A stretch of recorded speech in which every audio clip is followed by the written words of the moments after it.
Sa pumapagpalang araw sa inyo lahat mga kaktuso. Ngayon po ay gagawa tayo ng base flower arrangement with peace inside. Meron po siyang gold piece na binigay. At yun po ay regalo niya sa kanyang special one.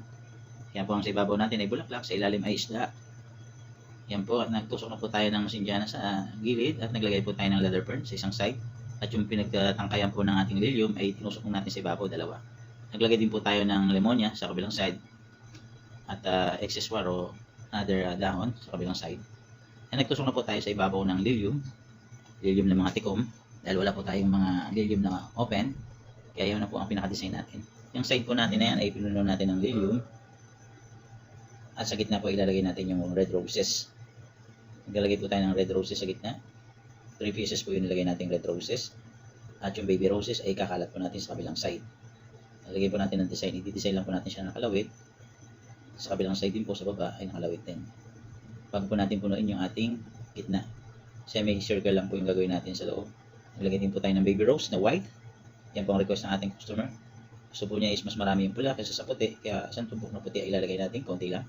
And the rest ay puro pula na. Yan po, simpleng way lang po ang pinagawa ng ating customer. Classic way lang po ang ating bulaklak ngayon. At ang bulaklak po natin ay simple lang. I hope po ay nagustuhan yung aking simpleng way of technique ng bouquet of base flower arrangement. Yan po, malapit na po natin matapos. Lalagyan din po natin ng konting baby roses white dito sa kabilang side para makompleto na. Ayan po guys, patapos na po natin. Lagyan po natin ng konting gypso dito sa bandang baba at sa bandang taas po maglalagay din tayo ng konting gypso. Dagdag design din po siya. At nagbali na po tayo ng pinagputulan ng ating lemonia. Yung tangkay na lemonia, ibinilog lang po natin siya. Pinaka-design po yan sa ibabaw. At naglagay na po tayo ng soldago. Konting soldago lang po ang nilagay natin pampadagdag ganda or design sa ating simple and classic way base flower arrangement with peace inside.